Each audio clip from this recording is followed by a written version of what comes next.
सबसे पहले तो मैं आपको बताना चाहता हूँ कि मेरा नाम साहिल लोचब है। मैं एक हिंदू परिवार से आता हूँ और जाट कम्युनिटी से आता हूँ। मेरे खिलाफ गलत नैरेटिव ना फैलाया जाए। साथ ही मैं शुक्रिया अदा करना चाहता हूँ श्री एलओपी का, जिन्होंने मेरी 8 घंटे यहाँ बैठ के उसके बाद मेरी कंप्लेंट दर्ज कराई है। और साथ ही बिना किसी मीडिया कवरेज के भी पिछले 1 महीने से इनकी टीम मेरे टच में थी और लगातार ये भी हर दूसरे तीसरे दिन मेरे पास कॉल करते और मेरी हेल्थ अपडेट लेते रहते थे। और ये सब बिना किसी मीडिया कवरेज के था, मतलब कोई प्लान नहीं था मीडिया के सामने आने का। लेकिन जब कल परसों मेरी इनसे बात हुई, इनका कॉल आया कि हेल्थ अपडेट क्या है, तो मैंने बताया कि मेरी एफआईआर नहीं लिखी जा रही। तो सडन ही से कल मिलते हैं और कल मैं आपकी एफआईआर करवाने जाऊँगा। तो मैं इनका दिल से धन्यवाद करना चाहता हूँ जितनी इन्होंने मेरी हेल्प करी। और मैं साथ ही भारत की जनता का धन्यवाद करना चाहता हूं। जब मैं बेड पे था उन्होंने मेरे लिए इतनी दुआएं करी कि मैं आज उनके सामने 200 पैलेट्स होने के बाद भी मेरे शरीर में मैं उनके सामने सीधा खड़ा हूं। और उनकी दुआ के साथ मैं ये भी कहना चाहता हूं कि मेरी आँख ही बहुत जल्द आ जाए। मैं भगवान से ऐसी प्रार्थना करूंगा और उनकी दुआ बहुत काम आएगी।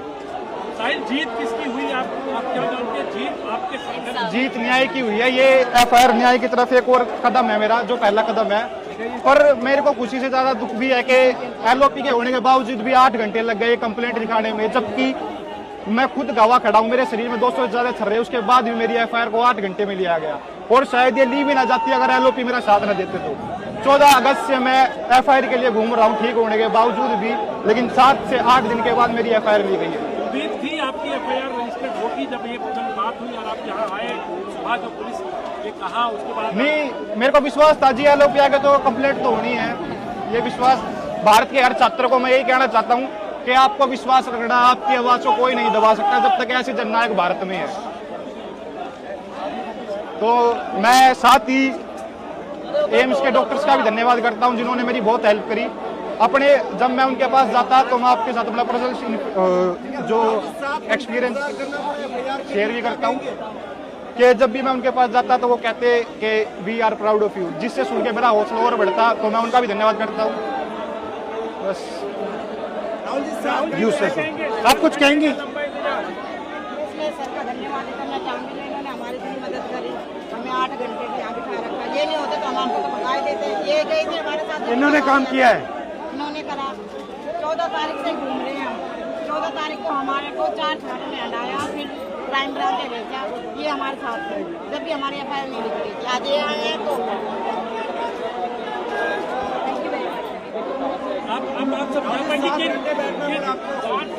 देखिए, अभी तो जैसे अभी कहा शुरुआत हुई है, ये न्याय का पहला कदम है। केस लॉन्च हुआ है। देखिए,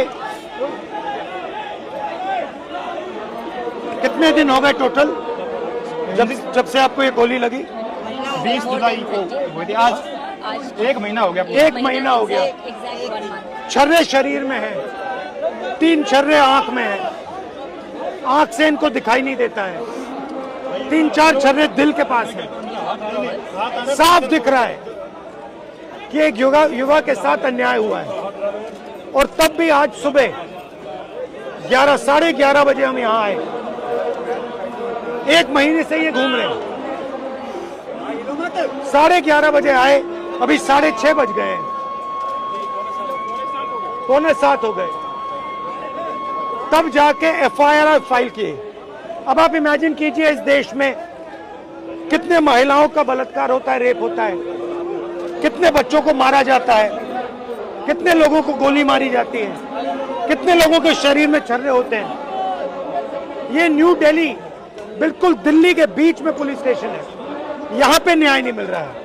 अब इमेजिन कीजिए गांव के किसी पुलिस स्टेशन में या छोटे से शहर के किसी पुलिस स्टेशन में क्या होता है। हमने यहाँ पे कोई गलत काम नहीं किया है। हमने सिर्फ एक हिंदुस्तान के नागरिक के लिए, उसकी माँ के लिए, उसके पिता के लिए न्याय मांगा है और उसके लिए 8 घंटे लग गए। और फाइनल, बड़ी इंटरेस्टिंग बात, फाइनल परमिशन फाइनल होके होम सेक्रेटरी और अमित शाह जी को देना पड़ा, तब इन्होंने जाके फाइनल एफआईआर दिया है। तो आप समझ जाइए एफआईआर रोक कौन रहा था। ये बेचारे जो पुलिस वाले हैं, ये चाहते थे एफआईआर करना, वो वाले भी चाहते थे एफआईआर करना, बट ऊपर से न्याय की ब्रेक लगी हुई है। धन्यवाद। चलो